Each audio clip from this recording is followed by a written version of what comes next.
Hi all, welcome to our Fiveable stream tonight on checks on the president. So here is our social media, Twitter, Instagram, and YouTube, think Fiveable. So we have a lot we're gonna do today. So we're gonna talk about how we got to where we got to a presidency and just backtrack a little bit, because it's always good to have context and a little bit of historical perspective when studying. And then we're going to break it down. We're talking about checks on the president. So that's bringing in all three branches of government, because we're going to see that both the judicial branch and the legislative branch will check the president. So we're going to start with, why do we even have a separation of powers?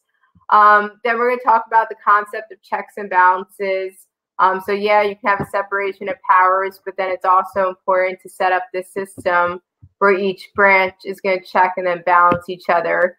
We're going to talk about the formal checks. So those are checks that are going to come from those checks and balances, and that's separation of powers. So the congressional checks and the judicial checks, a lot of these are specifically written into the Constitution.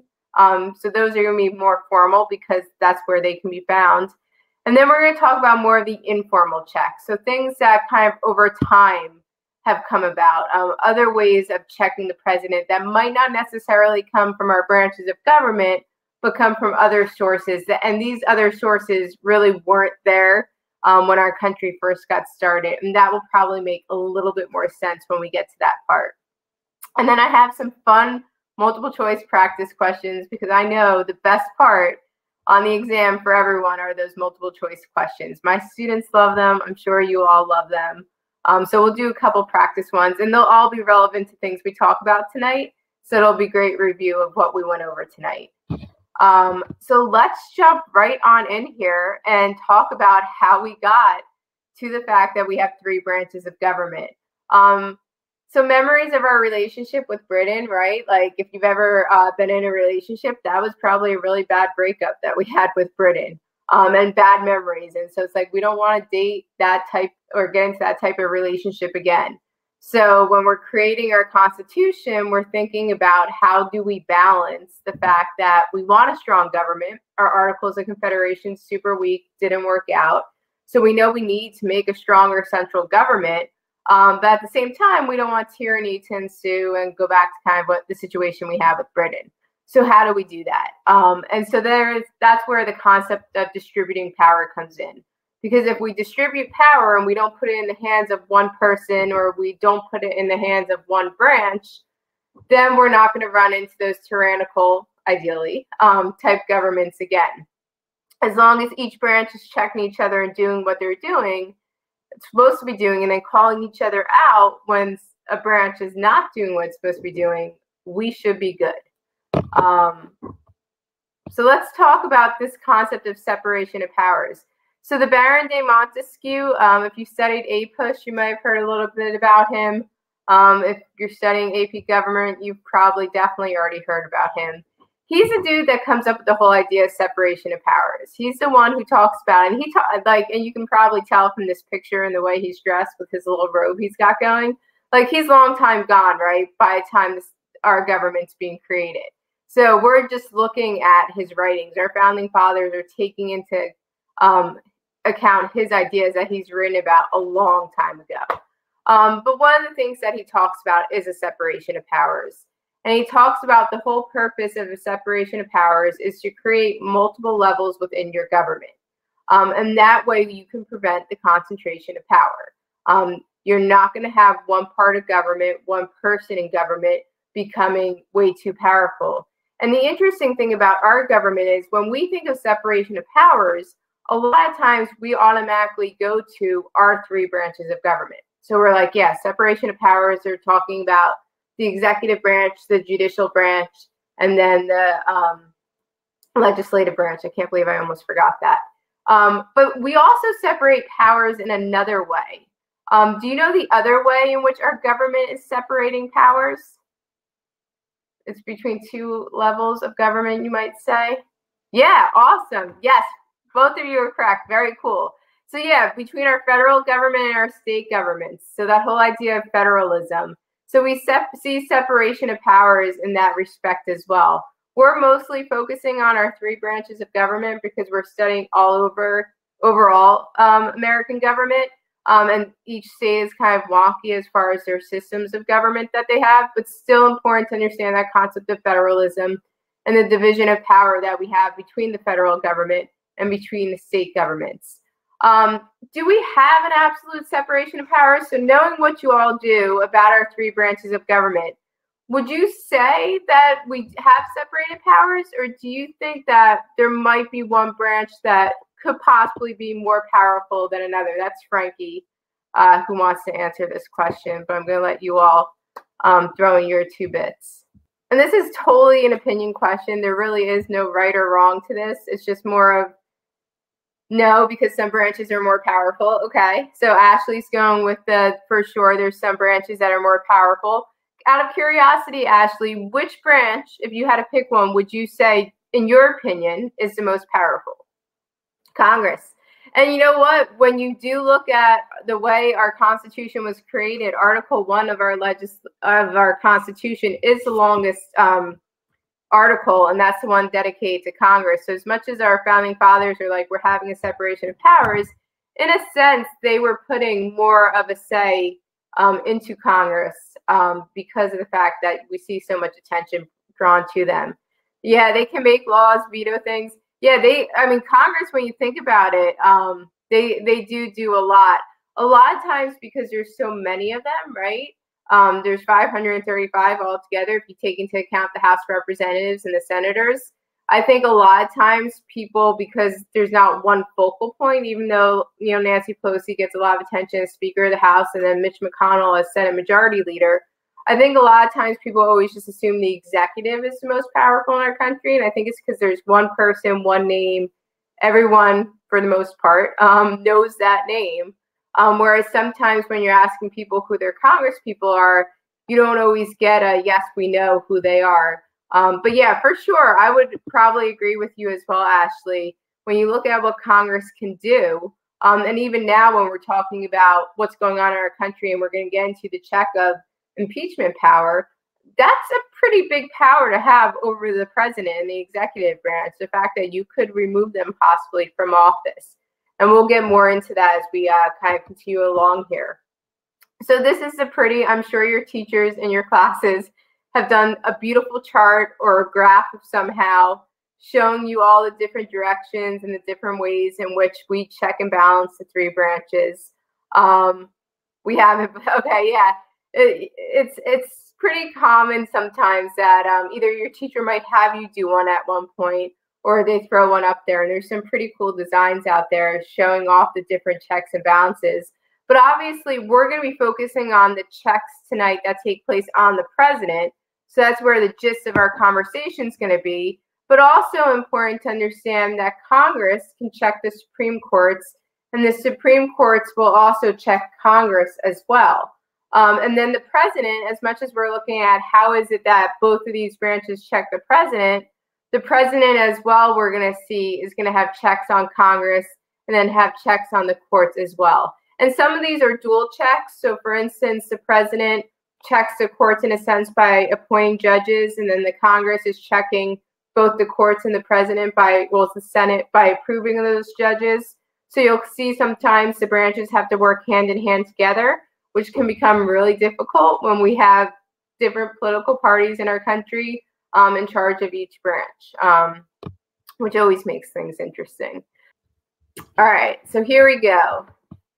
So constitutional checks. These are checks that we're specifically going to see in our Constitution that kind of check the president in a sense. So term limits. Never, like when our country first started, did we have term limits. George Washington set the precedent after serving 2 terms of stepping down. Easily could have won a 3rd term, but decided, you know what? I don't want to set up this whole idea of one person being in power for too long. We just got out of that with Britain. And so he serves 2 terms and steps down.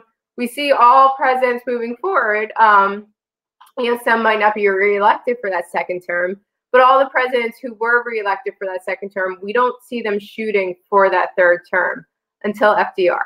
So FDR, when he comes in the 1930s, is going to be there all through the 1930s into the 1940s. He will be elected 4 different times. Now, keep in mind, we had the Great Depression, we had World War II taking place, so there was kind of a comfort, and you knew your leader and you felt this safety with him, which is probably one of the main reasons he kept getting reelected. But after he is done with his he passes away during his 4th term, but they set the term limit. So with the 22nd Amendment that's going to be passed to our Constitution, it specifically says that a president can only serve 2 terms or up to a time span of 10 years. Now, if we know that each term is 4 years, right? And so 4 and 4 is 8. And if you can only serve 2 terms, how can you possibly, why are they putting in that caveat saying up to a time period of 10 years? 2 terms or up to a time period of 10 years. Where are those extra years coming from? Awesome. Very good, Ashley. Yeah, if the president dies and you're the vice president. So basically what they say is if you take over, right, because vice president is next in line if something happens to the president. If you take over, you can still run for office for 2 more terms, only if you came in the second half of that president's election or term of office. If you came in early on in that president's term of office, you wouldn't have that option to run for 2 more terms. So let's look at a real life example. John F. Kennedy. He is inaugurated in 1961. He is killed in 1963. He was through the halfway point of his term in office. So when Lyndon Johnson, who was his vice president, takes over, Lyndon Johnson is serving less than half of John F. Kennedy's term of office. So therefore, Lyndon Johnson could run 2 more times if he wanted to. Had Lyndon Johnson come in at the beginning of Kennedy's term in office, where Kennedy had maybe only served a year, Lyndon Johnson at that point would not have had the option to then run for 2 more terms. So that's where the whole concept of 2 terms or up to a time span of 10 years comes in. We also see constitutional checks when it comes to congressional hearings. And I've just included here some of the important congressional hearings that have taken place, especially in more recent times. I mean, we've had huge congressional hearings throughout our time period, but these are 3 of them that tend to get more play or more notice. 1 on the AP exam, but 2 just in general when talking about American government. So with the Iran-Contra hearings, this was during President Ronald Reagan's term in office. So this was in 1987, the House Select Committee. They're basically investigating a covert arms transaction, so a secret arms transaction that took place. So what is a congressional hearing really? Okay, cool question, Ashley. So basically a congressional hearing is when one of the committees within Congress will get together and basically they're trying to investigate either a person, they're investigating an event, they're maybe investigating some sort of situation or scandal.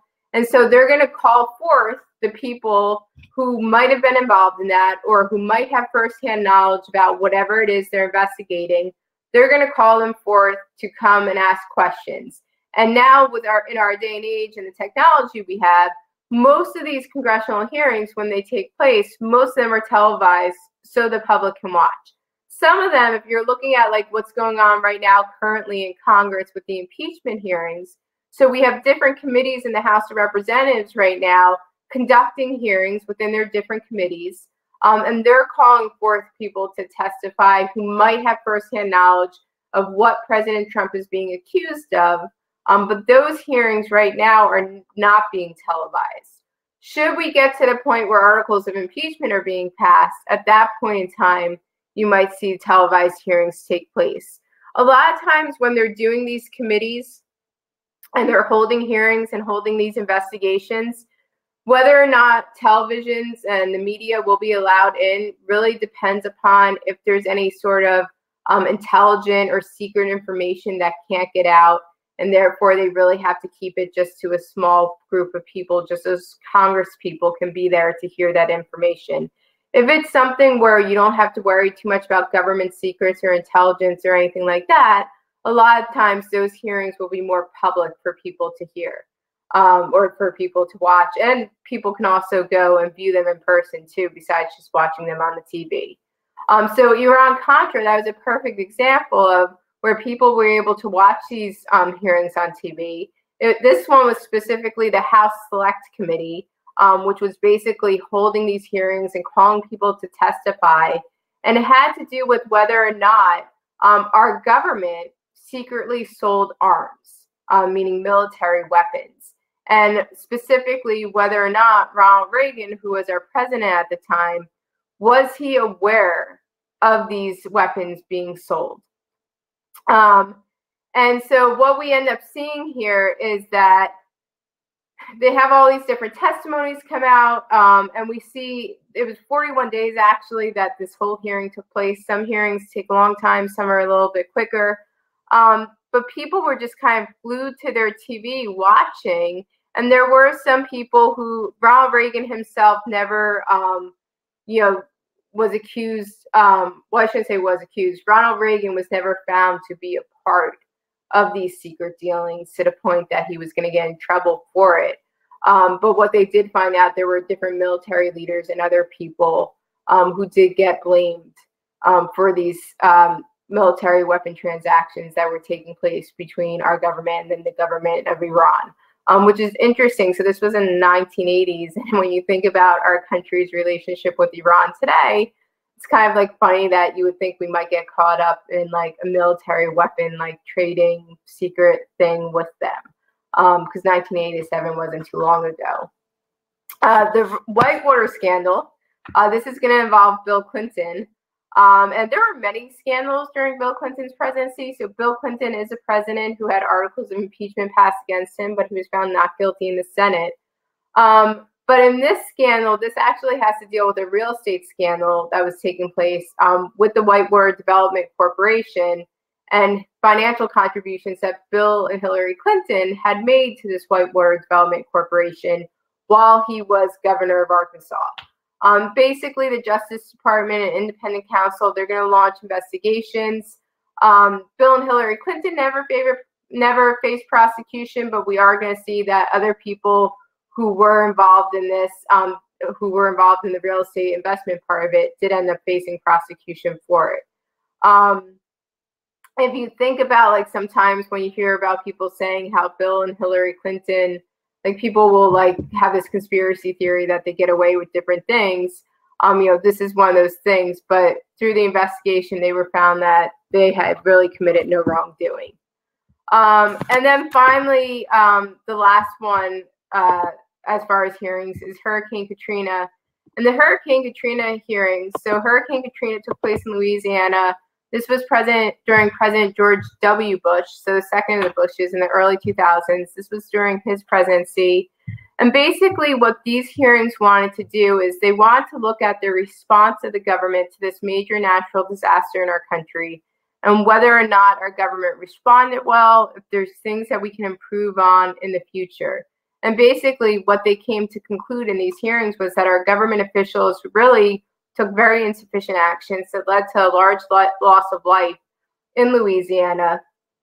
And it looked at ways in which, should God forbid a major hurricane or anything like that impact our country again, it looked at ways in which our government can respond better, so we don't have that tremendous loss of life that we saw in Hurricane Katrina in the early 2000s. So again, congressional hearings, back to your original question, Ashley, they're for all different purposes. Not too long ago, there was a congressional hearing about 9/11 first responders and whether or not our government should be extending the fund that was created to give more money for the healthcare issues they now face because of all the dust and everything they intook while helping folks out of the World Trade Center towers after they had collapsed. So congressional hearings, they cover a lot of things. In the sense that we're talking about specifically, though, we're really looking at congressional hearings as an investigative tool to keep a check on the executive branch. So in all three of these situations, in a sense, we had Ronald Reagan, Bill Clinton, and then George W. Bush being investigated, not investigated for the sense that impeachment was going to come their way, but being investigated if somehow they should have, in a sense, done their job better, or kind of get a slap on the wrist that they messed up along the way.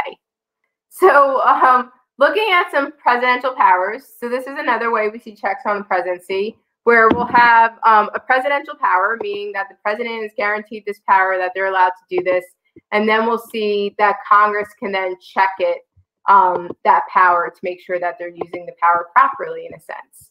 So, for instance, the president is allowed to appoint cabinet officials. So a cabinet officer, all those different departments like Secretary of State, Secretary of Defense, all those different departments make up our cabinet, and it's our president's job to appoint those officers. Now, just because they're appointed does not mean that they're going to end up getting that position. And this is back to your question again, Ashley. This is another area where we can see congressional hearings come into play, because it's the job of the Senate. 2/3 of all senators need to approve that cabinet officer, or that federal judge, or that ambassador. And so a lot of times what we'll see is the Senate will actually hold hearings. So for instance, if it's a federal judge, you might see the Senate Judiciary Committee hold a hearing where they're going to question that person who's possibly going to become a federal judge or a Supreme Court judge. When it's different cabinet offices, depending upon which office it is, will depend upon which committee will conduct the hearing. So for instance, if it's like the Secretary of the Department of Education, you're going to have the Education Committee doing the ones holding the congressional hearing in the Senate to interview that person who's possibly might become the secretary, and then interview other people who could speak to their qualifications as to the job that they would do as secretary, as a judge, or as an ambassador. So that's where we see, here's the presidential power, and this is the way the Congress is making sure that presidential power is not abused. Another situation would be entering into treaties with foreign governments. So when you think about like all the peace treaties we've signed after wars, it's our president who kind of sometimes sends folks out to negotiate and sets the terms that he or she wants for those treaties. But in the end, it's going to be our Senate again. And once again, here we see 2/3 of the Senate. So it's going to be our Senate that needs to approve that treaty. And so that's really important, because that's their way of checking to make sure, okay, we agree with whatever agreement this president is entering into with a foreign country, because a treaty is always going to be with a foreign country. So like if you look at the peace treaty after World War I, where you had the League of Nations being created, our Senate said no, which is why, even though the League of Nations was Woodrow Wilson's idea, it's why we didn't end up joining the League of Nations. And in turn, the League of Nations ends up failing without us being a part of it. And that's all because of the fact that the Senate didn't give the okay. And there were political reasons. When you study AP US history, you'll see there were very many political reasons as to why they said no. But again, there's that check to make sure the president's not entering into a shady relationship with a foreign country. Our Senate needs to approve it before it goes into effect. And then veto power on congressional legislation, which Ashley, I know you had brought up when you said that you thought Congress was more powerful and vetoing laws was being one of them, or vetoing, overriding that veto. So the president, Congress, House and Senate, they're like, we totally think this is a great idea. We're going to make it a bill. Boom, bam, boom. We both vote yay if we want it to become a law. It goes to the president's desk. The president has the right to veto that legislation, say, nope, like totally disagree. This isn't going to become a law. And then this is where Congress will have the opportunity to override the president's veto. And it's that famous 2/3 number again. 2/3 vote of Congress, and it's got to be both houses of Congress. So 2/3 of both the House and the Senate need to agree in order to override that president's veto. It happens. It doesn't happen often, but it does happen that you'll see that 2/3 vote of Congress to override a presidential veto. And if they override that presidential veto, there's nothing the president can do to stop it from becoming a law. That's it. The president at that point in time has no other power to prevent it. So that's a really huge check on presidential power as well. And keep in mind, like as we're talking about all these different presidential powers, the really fascinating part of all of this is when our founding fathers created this system, there were no political parties, right? Like George Washington didn't belong to a political party.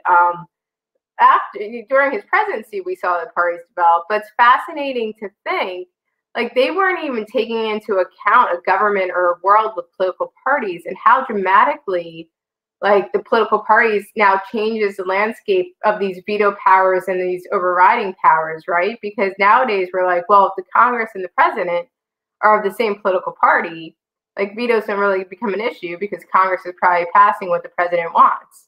But it's those time periods where we're seeing the executive branch and the legislative branch are of different parties, that veto and that overriding power really are going to come into play.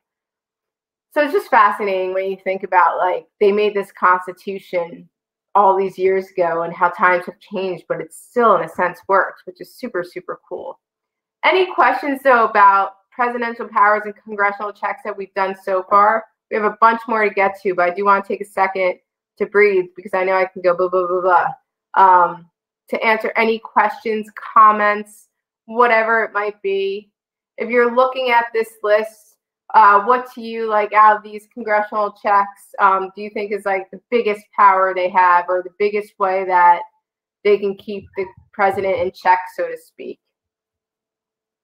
So, like, the thing that, for me, fascinates me about this list is, like, for sure, the concept of 2/3 power.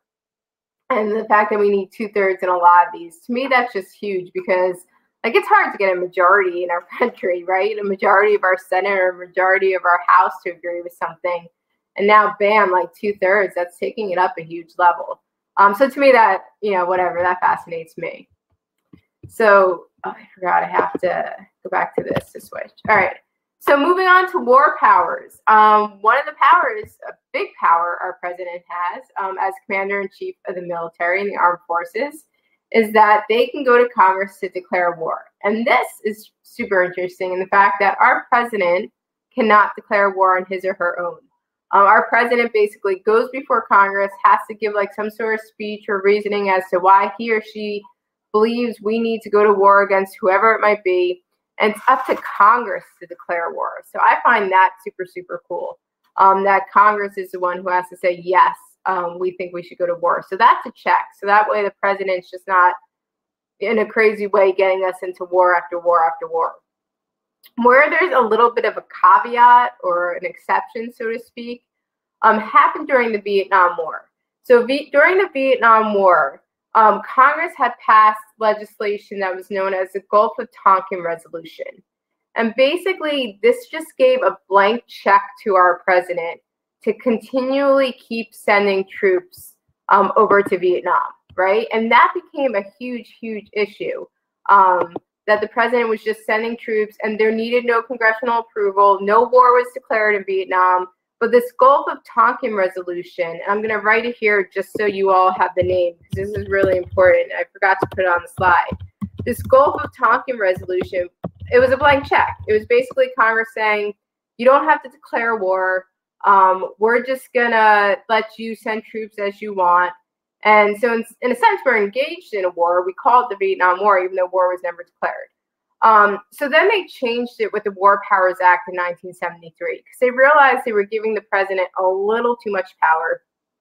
And so what the War Powers Act of 1973 says is the president needs to provide 48-hour notice to Congress. So call up Congress and be like, 48 hours, I plan on sending troops to whatever country it might be. And then within 60 days of those troops being overseas, Congress must either approve of the troop deployment or disapprove. If they approve of the troop deployment, the troops get to stay wherever the president set them. If they disapprove, then those troops need to come home.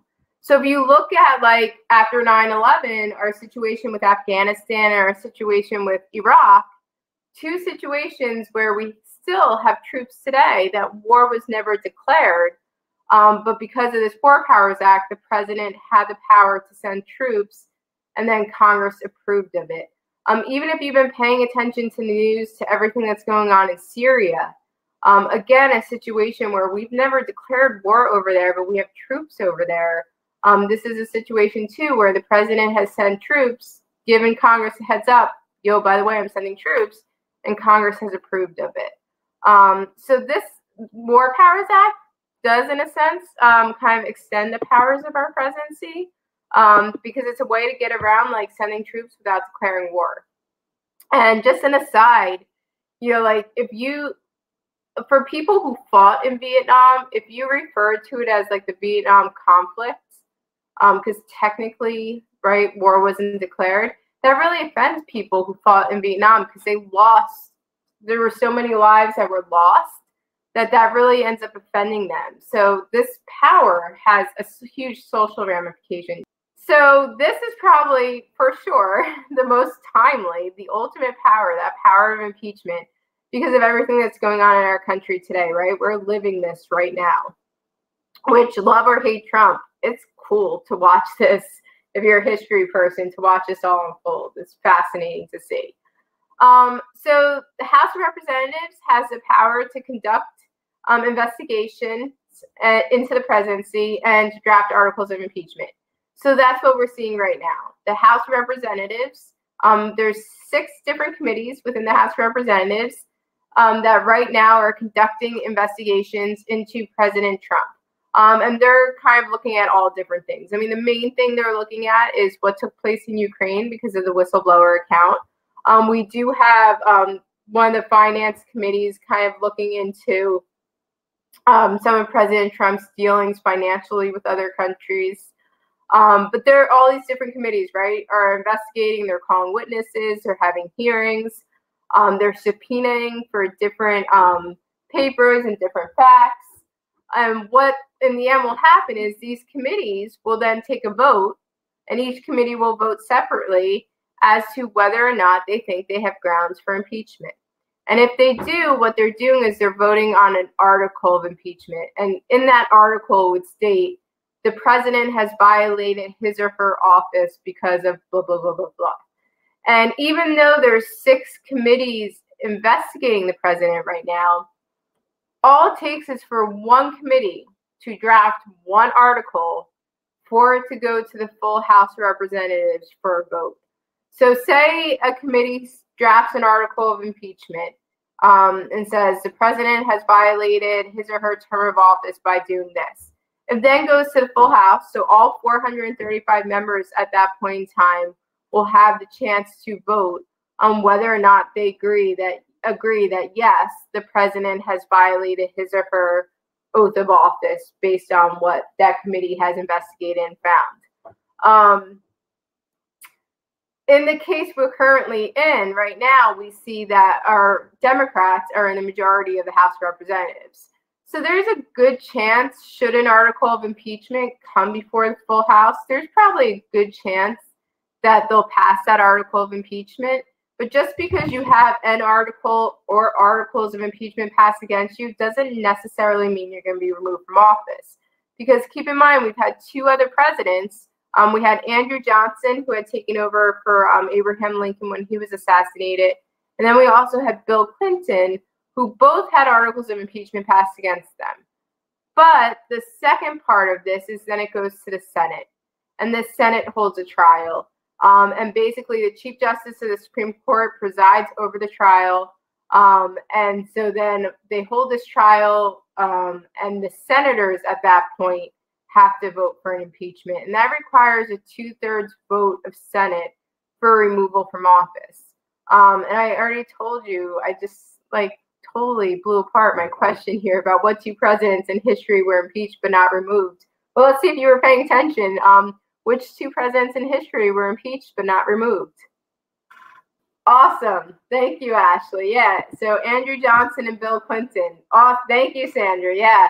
And both of them, I mean, it really did come down to politics. So like when Clinton was impeached in the House of Representatives, it was Republicans who were the majority at that point in time.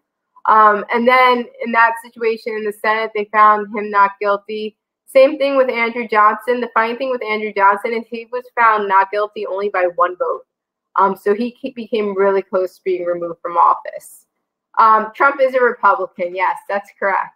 So that's why with the Democrats in the majority in the House, we might see those articles of impeachment take place. The Republicans are in the majority in the Senate. So So Nixon, good question. Nixon was about to have articles of impeachment passed against him, and he resigned from office. Nixon is someone, had he stayed in office, he probably would have been removed from office. The Senate probably would have found him guilty, and he would have been removed. But he resigned before any of that could happen. Because I think he read it in the cards. There was just too much against him. They had too much information against him that he really didn't stand any chance. It'll be interesting to see what happens with President Trump currently.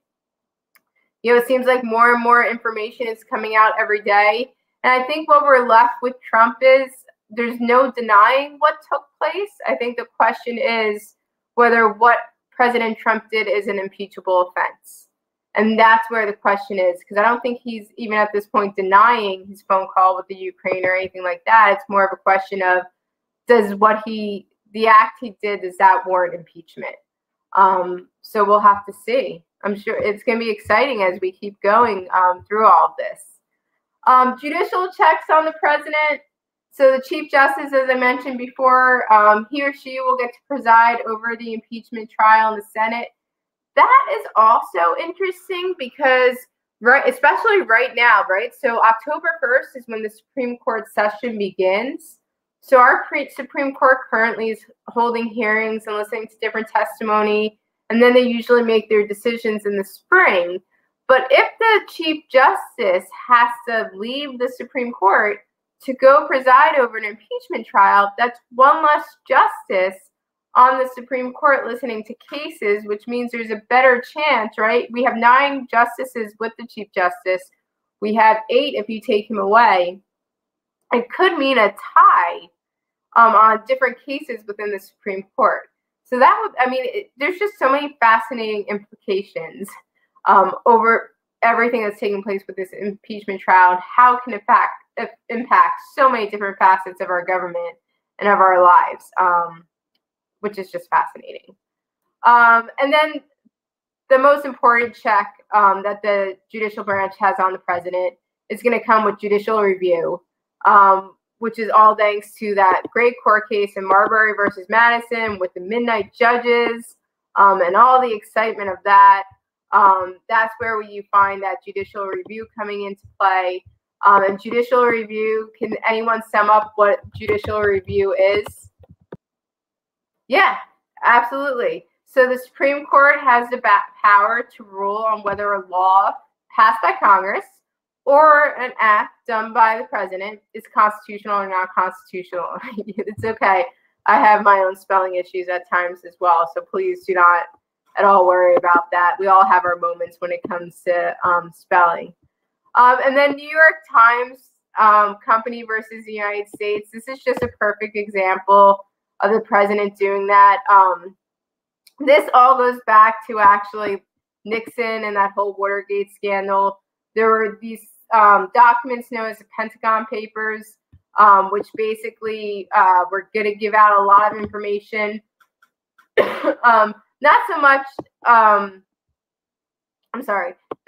of what was going on in Watergate, but the Pentagon Papers had a lot to do with Nixon's involvement in Vietnam and things that were taking place as far as secret government communications. And so Nixon, and those papers got published, and Nixon got upset and basically sued the New York Times, saying you can't publish government information, that's against the law. And in this case, the Supreme Court made it possible that, yes, those papers could be published without risk of government censorship or punishment. And so it just changed as far as being able, the president have the power to hide things, because in this case, the Supreme Court is saying, no, you can't hide things. It's the First Amendment right of printing and of the press. All right, let me just switch. I have to keep going back and forth because I have to switch on a different slide. So informal checks. So these are checks that, like, it's not coming from either branch of government, but like public opinion, especially like now in the day, like social media and TVs and everything else. Public opinion is huge as far as impacting and checking a president. So there are so many different scandals that have come out because of the fact that public opinion of a president's actions. I shouldn't say scandals. So many things have taken place because of public opinion of a president's actions. So a lot of times presidents will conduct, and this is what we're going to talk about next week, will conduct a lot of polls just to see where they're sitting. And a great example is all these different polls that are coming out over impeachment right now. So we see the polls increasing where more people are saying that, yes, the president should be impeached. And so that public opinion in the long run could have an impact on Trump, moving forward. The media is huge, right? The media is constantly investigating. It doesn't matter who's in power from what political party. The media is constantly investigating the executive branch because everyone wants to be the person that breaks that story, right? So they can write that book. And so the media is an excellent check on our executive branch and really an excellent check on all of our branches. Political parties. So if we have a Republican, which we do right now in office, you know for sure those Democrats are going to be constantly investigating to see if there's something they can dig up. Vice versa, when we saw Obama as president, Hillary as Secretary of State, Hillary Clinton, we saw the Republicans doing the same thing, right? So both political parties are equally as guilty of this. And then interest groups and NGOs. NGOs stands for a non-governmental organization. So they're also informally keeping a check on the president. The NRA is probably one of the most well-known interest groups, a heavily funded interest group. And this might impact some of you all because I know vaping and those e-cigarettes and everything, those are big amongst the high school generation. And so right now, those interest groups are trying to protect children shouldn't be vaping, exactly. But there's interest groups out there who are trying to protect the vaping industry. And just like the NRA is constantly out there getting in the president's ear about protecting guns. So this is just something we see as well, that these interest groups and NGOs tend to play a role in our government and in the relationship with the different branches. Not so much the judicial branch, but with the legislative branch and the executive branch. You're going to see those interest groups and NGOs making an impact. Okay, so we've come to the end of information. So I take questions, but then I also have practice questions. But I do want to take questions if you all have questions. All right, so let's go to question number 1 then. So which of the following represents the exercise of a constitutional check by another branch that limited the power of the president? So this is a bit of a trick question. So it's asking for a constitutional check by a branch that's going to limit the power of specifically the president. So the Gulf of Tonkin resolution, Marbury versus Madison, New York Times Company versus United States, or Shaw versus Reno. So we got 1 vote for A, we got 1 vote for B, and the answer is actually C. And this is why it's a trick question. So it's not the Gulf of Tonkin resolution, because the Gulf of Tonkin resolution, remember, that's the one that gave the blank check to the president. So that one left the president unchecked. It would have been the War Powers Act that checked the president by saying, listen, you only have 60 days that those troops can be out there before we have to sign off on it. The Gulf of Tonkin resolution said you can just keep sending troops and we don't even have to approve of it. Marbury versus Madison, also very tricky. Marbury versus Madison, this wasn't really limiting the power of the president. This was limiting the power of Congress, because in this case, they ruled a law of Congress unconstitutional. And that's where that trick part comes in. New York Times Company versus the United States, this is where Richard Nixon was suing president, right? And they rule against him. So that's where they're limiting the power of the president. So they like to throw in these tricky questions at you. You really got to be careful. My students just had a test and I was getting an earful today about it when we were going over some of the answers. Question number 2. In 1973, Congress passed the War Powers Act to compel the president to seek congressional approval before committing the nation to armed conflict. The act may be viewed as a reassertion of Article 1, Section 8 of the Constitution, Article 2, Section 2 of the Constitution, Marbury versus Madison, or Federalist number 70. So basically, to answer this question, you want to think about Where would the power to declare war be located? What part? So we kind of can throw out C and D, but do you all know B? So Ashley's going with B. Sandra, what are you thinking? The answer is actually A. Yeah, so Article 1 is what deals with Congress's power. And remember, it's Congress's power to declare war. So that's why Article 1, Section 8 of the Constitution would be the answer. Yeah, that's why it's good to get in these practice questions. You never know. All right, question 3, and it involves a chart. So the president is a Republican, and they have an open seat on the Supreme Court to fill. So think about, like, we know Trump is a president. So say he has to appoint a Supreme Court justice. The president has a voter approval rating of 40%, which is like our current president right now. The midterm election is 60 days away. Congress has the following party breakdown. So in Congress, we see that Republicans have control of the Senate, and they have control of the House of Representatives. And talk about spelling, right? Look at this. That's bad spelling right there on my job with independence. But anyway, so we see that Republicans are in control of both the House and the Senate. Here's the question. If you were a political strategist employed by the president, so the president is coming to you seeking advice, what advice would you give the president to best enable his or her policy agenda to have the best chance of success after the election? Would you tell the president, campaign for incumbent Republicans in the House to maintain your party's dominance? Would you say stay clear of campaigning for Republicans in the Senate facing re-election to maintain your ability to seat a justice of your choice on the court? Would you campaign vigorously for Republicans in the Senate facing re-election to maintain your ability to seat a justice of your choice on the court? Or would you barnstorm the heartland in political rallies that highlight your achievements? I just love the word barnstorm, which just basically means like go nonstop. Yeah, so it's not D. Yeah, it's definitely not D. You always just got to throw in a fun choice there. There's another one we should be able to eliminate from the get-go as well. Because think about who confirms justices.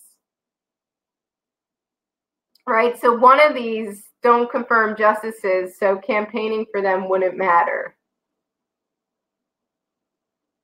Yeah, so it's not A, exactly, because the House of Representatives, right, they're not in charge of confirming justices, so it's not going to matter.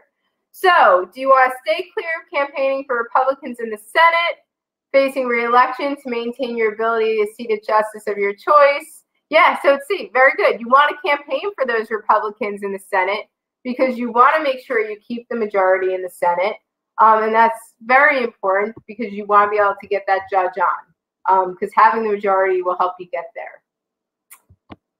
Question 4, more of these charts. Imagine the following congressional makeup before a midterm election.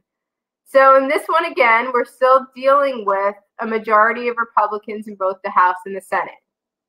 After the midterm election, we're going to see that the Democrats are now going to have the majority in the House, and we're going to have a tie in the Senate, meaning we see that the Republicans have lost numbers in both the House and the Senate.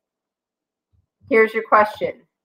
If the sitting president is a Republican, which of the following is the most accurate description of the results from the chart? Before the midterm, Republicans in the Senate had a filibuster-proof majority in the Senate, and after the election, the Democrats gained that advantage. Before the midterm election, a divided government existed, but after the election, the government was unified.